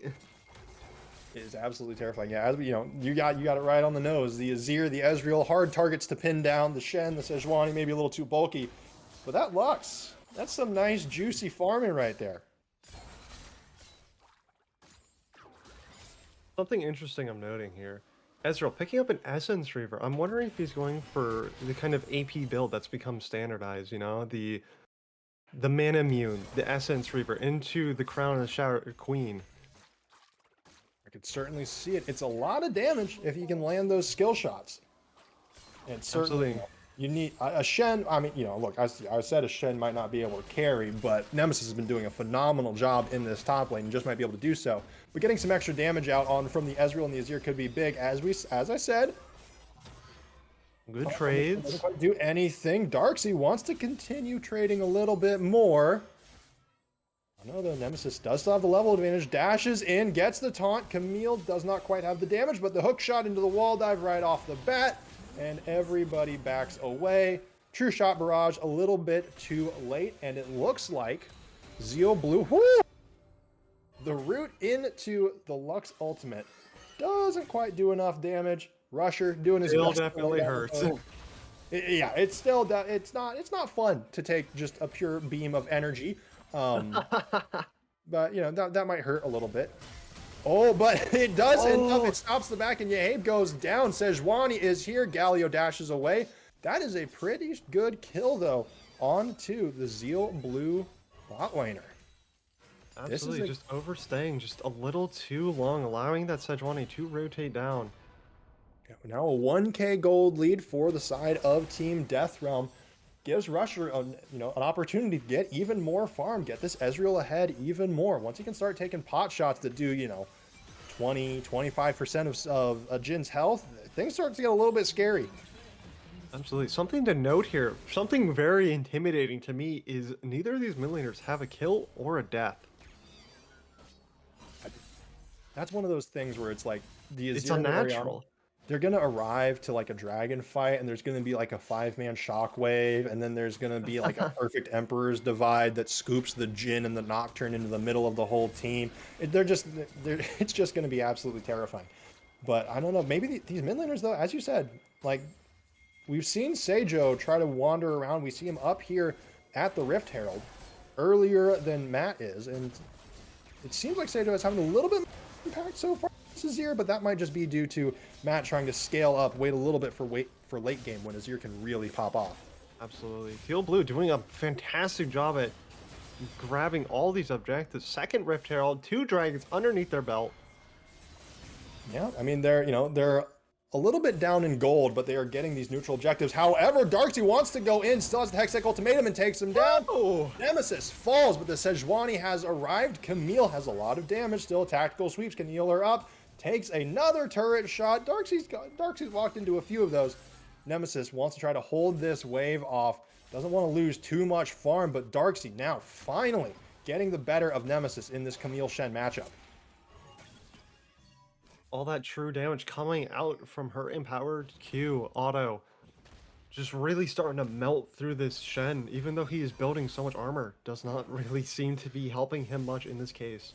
I mean, hey, that's what true damage is. I mean, like, hey, you don't need to worry about the Shen ultimate if all the action is on top of the Shen and you can just kill him. Absolutely. That's one way to deal with it. Shen can't ult himself now, can he? There we go. But it really, Darkseid starting to scale up. I said scaling a little bit for the Azir. Camille can do so as well, right? She can kind of be one of those late game carry champions if you let her get ahead. And it looks like maybe if she can get these farm numbers up, she'll be in that business. Oh, looking at mythic items here, we have 2 tank items for this Shen, for the Sejuani, just trying to bulk themselves up as much as they can. Stridebreaker on the Nocturne, though, looking just to slow and make sure his prey cannot escape him in his realm. Indeed, and this is, these items are kind of a result of some of the item nerfs that we've seen from this patch. Hold on, there's action happening all across the map, trades all over. Rift Herald gets dropped in mid. The Orianna, we said there was no action. There might be a little bit of a solo bolo. Matt wants to go in. The Orianna flashes and dies. Matt with the solo kill. The Shen arrives just to make sure nothing too bad happens, but here comes the Nocturne. Emperor's Divide. Amazing Emperor's Divide, but the Galio layered on top. This is what those globals do for you. Yeah, hey, with the long range, takes him out from downtown. And there is the double kill. Those double globals from Lun's Buns and Banana Bread coming in huge to clean up in the bot lane. Absolutely beautiful plays as they're just content with trying to take a mid lane, trying to trade those kills out. I have to wonder if Yahab meant to hit that long boy shot or if it was just complete accident that he missed the Shen instead. I know, it was so close. A game of absolute inches. But I mean, hey, Matt fell. And now there's a 600 gold lead in the favor of Zeal Blue. They were down a couple thousand in the early game, and at this point it seems like their carries have come online, their damage has come online, and now with the ultimates, it's going to be very difficult for Team Deathrealm to take 1v1s in this side lane because Banana Bread and Lunch Buns, they can just join them instantly. I'd be terrified as the side laning Azir. Absolutely. As we can see, Nocturne ult almost back up for this drag fight. Teams kind of split. I don't know if Teal Blue can get to this one in time to contest it. 3 members on the drag. Nemesis does not have the ultimate. Sejuani does manage to get the Drake, stops the stacking. The Nocturne goes down during the ultimate, and the Azir with the Shurima slide manages to get towards the front line. Galio moves away. The teleport used from Nemesis to just ensure no blood is shed. That's a 2-for-1. As soon as I said it seemed like Zeal Blue were starting to outscale, a team fight breaks out, and Deathrealm are the ones that win it. Absolutely. Deathrealm actually up in gold now. Major back and forth on these gold charts. A taunt coming through from the Shen. They get one. Can they get two? The Galio taunt. Sejuani wants to make it happen. The turret shots, the shields keep Nemesis alive, but he is weak. Respawns have come through. It's a 4v5 on the map in favor of Nemesis. Team Deathrealm They are backing off for now. Some trades here and there, but Nemesis, he is so bold. The audacity to just keep going in like that. Really not scared of anything. Even a Galio under tower hitting a 3-man taunt was not enough to kill anyone on the team. They just sat there. They just sat there and tanked it. And I mean, part of that, I think it seems like Sunfire Aegis, or Sunfire Cape. My apologies. Sunfire Cape plays a pretty big part in that on the Shen and the Sejuani. With the new patch, Gore Drinker, pretty major nerf. Sterix Gauge just got absolutely gutted, and so we see kind of these bruisers, brawler champions opting for some other items. We see the Sunfire Cape, or we see the Sunfire Capes, and we see some Bramble Vests, some Giant's Belts. I mean, the main question now is what other items are these champions going to build now that they're starting to pull ahead slowly but surely? Oh, Camille goes in onto the Azir. The Hex Tech ultimatum comes out, but so does the Emperor's Divide. Careful though, Nocturne ultimate is up. Shen's Darkseid just absolutely baited. He wanted that. He wanted that. But Lunzbuns and Banana Bread, they didn't come in this time. Their ultimates were up, but they just said, yeah, no, we'll pass. Probably just assumed that Darkseid had it. They did not expect Nemesis, Bipolar, to be in the area just to help capitalize on that kill. Yeah, that Shen ultimate, it's one global versus two, and it seems like whoever uses them ends up the victor. But the Shen ultimate is down for the time being, so Lunzbuns and Banana Bread, they might be trying to make a play somewhere here soon. Something I noticed, Jin was pinging the Ezreal's bounty. Might be looking to claim it here soon. Try to get his team onto the Ezreal. Wait for him to dash away. Maybe. I'm not sure how you can catch Ezreal. He's so slippery. He has the flash, he has the exhaust, and he still has his dash. It's gonna be, he hasn't died yet, and for good reason, right? They might just have to keep farming Mr. Potate here. Poor Mr. Potate at this point. 1 in 4. He's reset his gold value, No, there you go. That's a good way to look at it. But look, if I was, I am Irish. I'm a little bit jealous of Zeal Blue here. All right, they are not on a famine of harvesting potatoes. We'll have to see though. Everyone just kind of handshaking, pushing back a little bit, having some patience. The next dragon should spawn here soon. The Infernal went over to the side of Team Deathrealm. The Baron has spawned as well. Now, I don't think we're going to be seeing like a 23 or 24 minute Baron, but Matt does a lot of damage very fast. If either team wins a team fight, maybe there's a world. Maybe there's a world. Absolutely. Maybe just one pick, 2 even, would call for a Baron. Exactly. We do see the pings there for the Infernal Drake, and it looks like Team Deathrealm want to start setting up. We see the vision get spread out along here. And at the time being, Zeal Blue, they're not moving over there yet. They're clearing out vision in the top lane. Or not top lane, in the top quadrant of the jungle. Just interested to see what happens. We see the roams coming into that jungle. Ezreal on their way. Darkseid on their way down. Orianna coming up. All ultimates are available, so this is going to be very bloody. Indeed, we could see the globals. Now, Nemesis is in that top lane. He does have his ultimate. He can appear at any moment, should he need to. But the rest... just grab it mid lane. Here we go. The Nocturne ultimate comes through, and oh my god, the Emperor survived those 3 over the wall. That gives Team Deathrealm a little bit of time to survive, but Sejuani can't make anything happen with it. The Nocturne is weak, and here comes the Ezreal Rusher. Lol is on a rampage. Camille takes down the Azir, but here we go. Ezreal is online. He is weak. He takes 2 shots from the Jhin and falls. And Camille, Darkseid on this Camille, still has that, does not have the Hextech ultimatum, but doesn't even need it. Team Deathrealm, they get wiped off of Summoner's Rift. That is an ace. And hey, that means soul point for the side of Zeal Blue, as well as a 400 gold lead. But they keep coming back. They keep going down in this gold lead, and it doesn't matter. What a beautiful play by Team Zeal Blue. Oh, the Emperor's Divide was such a good time, but Jhin was not in it. He was backed away using his curtain call. Just getting off this free damage. They weren't able to collapse on him fast enough. Ezreal putting himself in too much danger, a little too greedy for the kills, wasn't able to get back out. Indeed. And Rusher, I mean, kudos to Rusher for putting in so much good work that fight, right? They weren't able to knock him down right away. He ended up getting 2 kills there. You know, he was getting pretty hard targeted. So I think it's going to be, it might be kind of on Rusher to end up carrying this, because everybody else, it seems like they're getting locked down. I'd like, how do you deal with this Zeal later into the game other than a well-timed Emperor's Divide? Not too sure myself. Not much you can do against him. It looks like Ezreal did go for that Crown of the Shattered Queen build, making him a little bit harder to take down. A little bit safer against this bursty comp with Lun's, Buns, and Yahib. Indeed, indeed. Yeah, so just again, update on dragons. There are 3 dragons for the side of Zeal Blue. They are on Soul Point. Team Deathrealm have grabbed 1 Infernal Drake. We are on Infernal, are on an Infernal Rift, so it will be Infernal Soul. And I mean, for a comp that really likes their burst, with the Camille, with the Nocturne, with the Orianna, Infernal Soul is a terrifying concept. Absolutely.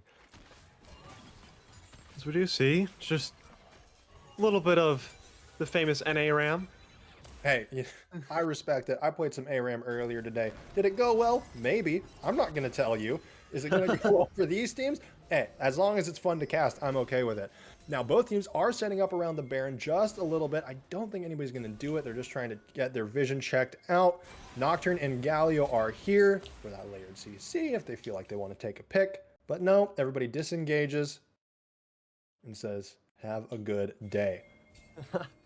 Orianna picking up a stopwatch, maybe trying to stay alive from that team fight that went so tragically earlier at that dragon. Just try to stay alive, get some damage down, since she died so fast. Yeah, that's, that's all you have to do. And I mean, considering they ended up winning that team fight, getting those stopwatches is just, it's like, it's another drop in the bucket to help them win those 5v5s. But I mean, to be fair, these 5v5s have been going both ways so far. It kind of depends on just who... the pings are coming in. Looking to secure drag, but lots of vision. They spot the Sejuani. And now, they are all stacked in this Pixel Brush. The Jhin, he's not alone. Bipolar, he's not alone. His team is there. He was playing as bait. Ezreal with the True Shot Barrage managed to shut him down. Here comes the Emperor's Divide. Nocturne turns off the lights and the Galio ultimate over the top. But look at that, the Shen in the middle, tanking it all up. The Hextech Ultimatum, though, traps him in. Nocturne gets 2. Camille with the tactical sweep brings Shen low. Nocturne gets a triple kill, and Orianna Joe makes it happen. Sejuani still somehow alive after all of this. I mean, it's only a matter of time before she gets chased down. You can't really run from a Camille. The hook shot comes through. The tactical sweep for the heal. Maybe the Sejuani can make it out. She is so low. One more dash should do it. Away from the walls. Hook shot comes through. That's the wrong way. And another ace for the side of Zeal Blue, continuing a little bit of a Cinderella story here. They're going for Baron. Absolutely. All things are just turning up blue, as it seems. Oh, Banana Bread might die to Baron? We don't need to get that close here. We don't. Look, hey, it's okay. It's okay. It wasn't close. It wasn't close. You see that purple shield? That's a shield for Baron damage. He was fine. Yeah, magic who? No. Don't worry about that. Don't worry about that. But no, and now Bipolar, it's going to take a little while for him to respawn. So the rest of his team gonna have to be careful out on this rift while Zeal Blue come on through. Dragon is spawning in 50 seconds. Oh my goodness. No one really looking to get some vision. There we go. Got some movement. Yeah, but Matt deciding he thinks Gromp is a higher priority, and I have to agree. Hey, gotta get that gold. You'll spend it at some point, but not before this dragon fight. Ward manages to spot out Banana Bread. That could have been huge. Jhin picking up a stopwatch. Orianna still has her stopwatch available. The 2 squishies on the team just ready to stop. Sorry, I just noticed 2 star gauges on the side of Teal Blue. Yeah. They did build them. The item has been nerfed considerably, but I mean, hey, the Zeal Blue, they're winning these team fights, these Sterix. I'm not going to complain about them if they're working. I'm assuming we're again. about to see a wombo combo here. They're pinging Galio's ult. Nocturne's probably going to look for this 5-man ult. Galio going to look to knock him up. Indeed. TDR don't even want to go into the Baron pit. Here is the ultimate, but Nocturne goes down super early. The Hextech ultimatum over the top, along with the Galio ult, the Emperor's Divide, gives them a little bit of time, but Seijo takes down the support. Mr. Potate falls. One goes golden, does two. Darksea is on a rampage. There's just a Sejuani in the middle of them. It's not looking good for Team Death Realm. They got two, but they are aced again, the third time in 5 minutes. This dragon can do a fair amount of damage. Darksea, you may not want to be a little bit careful here. There's no jungler. The tactical sweep from the Camille should be able to keep her alive, and it looks like this should be Infernal Soul for the side of Zeal Blue, and they are pulling away a 6, almost 7k gold lead at the 30-minute mark. Darksea even looking to take a little bit of the camps away from this Nocturne. Or apologies, from Bipolar. I lost what team I was on there for a second. You're good. Look, Nocturne turns out the lights. It gets hard to see. All right, you can't quite tell who is who, but this Baron push, the Baron push results in an ace along with a tier 3 turret in the mid lane. No inhibitors as of yet. This Baron buff should wear off shortly. But hey, they got, you maybe didn't get as many turrets as you wanted out of it. The Flash forced out of Yahabe, forced out of the Jhin. But hey, he's fine with that. Right now, they are winning team fights. The stopwatches, oh my gosh, Yahabe didn't even have to use his stopwatch there. He was just dishing out that damage the entire time. Just good spacing. Gale Force able to create so much distance for him. Exactly. And then Seijo used the stopwatch, has already upgraded into his own. His Hourglass. Bipolar wants to go in, but Galio is not the target that you want to try to take down. It looks like they're setting up around this mid lane as you said, a little bit of NA ram. We'll see if the teams want to do it. A 1-3-1 split is what TDR are trying to go for, it seems like, or at least a 1-4 with Nemesis up in the top lane. But for the time being, Zeal Blue are just staying, for the most part, as a group and making it work when they want to fight around these objectives. It's Infernal Soul. Nemesis is doing his best to protect his teammates, but from that much burst, it's going to be very hard for Matt and Rusher to have as much of an impact as an Infernal Soul Jhin. Absolutely. A lot of completed items coming out. Jhin, completely online. Gale Force built. Infinity Edge, Collector. That's a lot of crit. I think he's at 60% right now? Yeah, Lord Dominic's as well. It's what, 4 items? Yeah, okay. The Ezreal has, is that 5 items? Hold on. He's got 4. Okay, 4? Yeah, 4. We've confirmed. We've confirmed. My apologies. See, look, I'm going to be real with you. Sometimes I can't tell the difference between Lord Dominic's and some of the other ones that have the bows on them. It's exactly the same. Don't worry.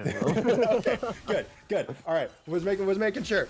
But no, it's absolutely terrifying. And again, Bipolar wants to go in. True Shot Barrage. The Jhin goes down. Yahabe is not there to carry the rest of the team fight. Nocturne turns off the lights again, but does manage to get Mr. Potate before he falls to Matt. That is a 2-for-1. Mr. Potate continuing to get bullied a little bit, but a 1-8-10 scoreline is not too bad. Unfortunately, for the side of TDR, there are no neutral objectives to take unless they want to try to go for the turrets. Again, good news, objective bounties are online. If they take a turret, they'll get some extra gold, which is going to be greatly appreciated with their current about 6.5k deficit. Absolutely, every penny counts right now. Ezreal's not even doing too much damage to Banana Bread anymore. No, just not being able to cut through that. There is so much health for the side of Zeal Blue at the moment. It's gonna be, it's gonna be on kind of the shoulders of Matt to burn through this health. He was spotted on a ward. They know right where he is. Baron pings coming out for the side of Team Death Realm. We do have a third stopwatch for Zeal Blue. Camille picking one up. Looking to build that into Guardian Angel along with the Jhin. Indeed. Yeah, the only stopwatch, the only stasis effect on the side of TDR is Matt on the Azir. Ezreal doesn't quite need it as much, but they're falling hard. They're falling pretty fast. These stopwatches, these Zonias might make all of the difference, and Zeal Blue... Jhin doing some work. They have started this Baron already. It's going to go down. Bipolar can't even get into the pit. The True Shot Barrage does not get there early enough, and neither is the Lux Ultimate. Galio is going to get out of there just fine. Bipolar maybe wants to go in and get an extra pick, but no, Galio dashes out. Bipolar is still on the hunt. Still chasing. Azir right behind. This is bold. They have to go for something. They're down so much. The taunt comes through, and the disengage happens. Baron cleanly over to the side of Zeal Blue. Team Death Realm, they just don't seem to be getting the vision that they need here. Absolutely not. Team Death Realm actually almost stealing away the Baron. I think it only had 47 health left. Just anything could have hit it, and oh, we have a disconnect. That's okay. They don't need the we don't need the ADC anyways. They're Yeah, not a good roll. Not a good roll. No, it's look mid carries. You know, this Jhin totally hasn't been doing a majority of the damage in these team fights. No. He doesn't have one of the most CS on his team. Yeah, no, but again, this Jhin has actually been terrifying, right? 7-4-7. Lun's Buns is also at at a 7 kill, 7 assist scoreline. I mean, all members of this squad or this Zeal Blue squad are performing so well. It's honestly impressive, right? They came in. This is their third game on the day, and I don't know if it's the extra warm up was nice, but they seem to be taking TDR to task. Absolutely, Jhin is completely online. Most members for Teal are online. They are ready to rumble with whatever Team Death Realm throws at them. As we are still waiting for Jhin to come back. I miss him so much. Look, he runs really fast. I'm sure he's just going to the fridge to get a drink. He'll be back in a moment, right? Just has to get refreshed, Absolutely. quench his thirst. I mean, he's bloodthirsty, but he also got water thirsty. They're different things. But anyways, on a more serious note, I think we can say pretty safely that when it comes to globals, having 2 globals is better than having 1 global. And I think this game just about confirms that, huh? Absolutely. And just the ability to combo these globals so well with Lun's Buns and Banana Bread. We saw it at the drag pit, hitting a massive 3-man knockup, forcing flashes from half the members. Sure, Lun's Buns died instantly, but the knockup was all the team needed for Jhin to start sweeping. Say Joe, just getting in there. Yeah, it is. It's scary. It's hard to deal with, right? I think Matt's been doing a phenomenal job with this Azir on the Emperor's Divide, trying to disengage as much as possible. But it's just kind of hard when you're completely blind to figure out where you're supposed to run away from, or if the Emperor's Divide even really worked. Absolutely. He's had some beautiful Emperor's Divide stuff, throwing 3 team members over the wall, just trying to break up the fights. But again, the darkness, turning out the lights, not able to make anything happen. You don't know if you hit anyone. Yahabe thrives in the darkness. He was born in it, molded by it, and he's been taking it. He's been cracking the backs of all of the members of Team Death Realm so far. Okay, it's a 7K gold lead. Where do Team Death Realm have to approach this game from? What do they have to start doing in order to climb back against an Infernal Soul, against a team that has now grabbed the Baron 2 times? Like, what do they need to start doing here? In my opinion, as we can see, Elder Dragon is up in a minute. They need to secure vision all around that jungle, and they need to hopefully just pick off someone. Anyone. At this point, it doesn't matter. If you kill the Nocturne, great. Kill the Jhin, excellent. Orianna, just amazing. He's back. But yeah, I mean, that's, so what I'm hearing is flip the Elder. I think that's the only chance that they have right now. Hey, you know what? I love to see it. I love a good burger flip. We'll be getting back in very, very shortly, but just a couple more comments. Azir has built Luden's, Shadowflame, Zonia's. What's the next item? Because it doesn't look like it's going to be a Rabadon's, and I'm a little scared that that's not going to be enough damage. Oh, as we are frozen again. I think it's going to be what's that item? Void Staff is what I do believe his next item will be. Just trying to cut through. Actually, yeah, try to cut through that Galio. Understandable, understandable. Now we are currently frozen, and this is not thanks to Sejuani. So now we just keep, I think we just keep talking. Oh, and we're back. I should see, I caster cursed it intentionally. I knew what I was doing. I caster cursed the freeze. Okay. This is now the big brain.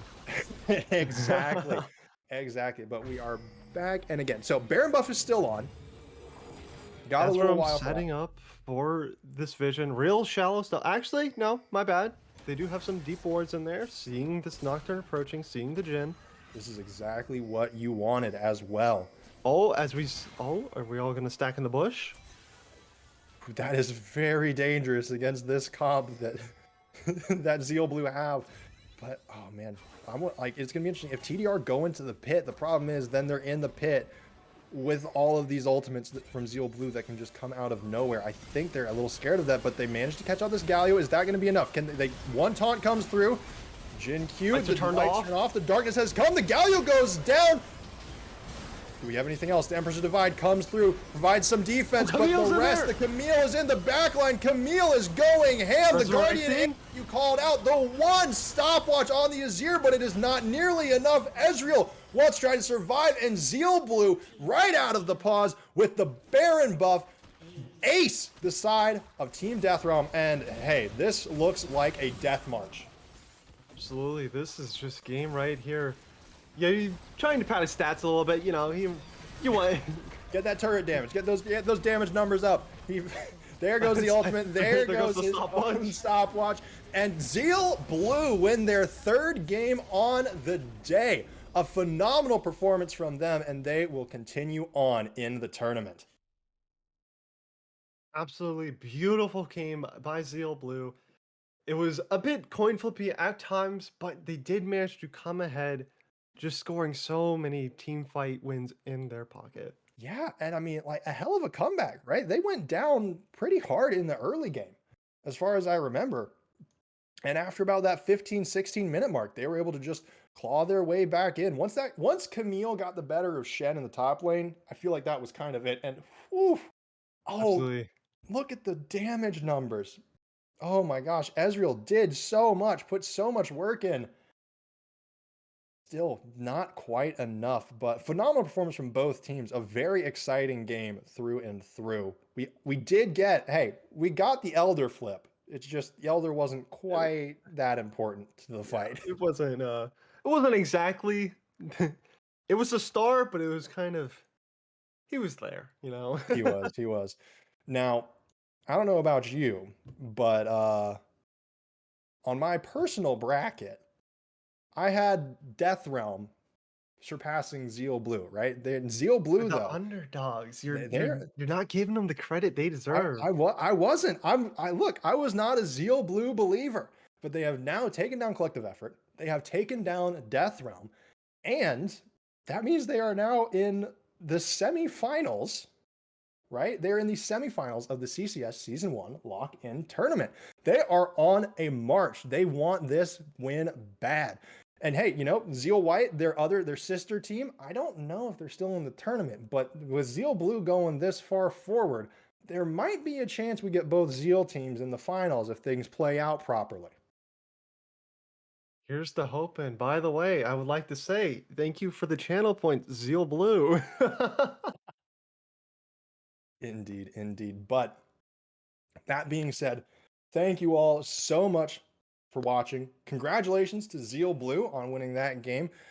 Congratulations to DNX on winning the previous game that was streamed. We will be back again tomorrow with 2 more games with the semifinal matchups and the finals. Be sure to tune in and watch. We got some streams going on over at Nameless as well if you want to check them out. But that being said, Brandon, any final words? Thank you all for tuning in. It was a pleasure casting for you all, and we hope you enjoyed the show. All right. Well, thank you all so much. I hope you have a wonderful day. Take care of yourselves until next time. We'll see you tomorrow.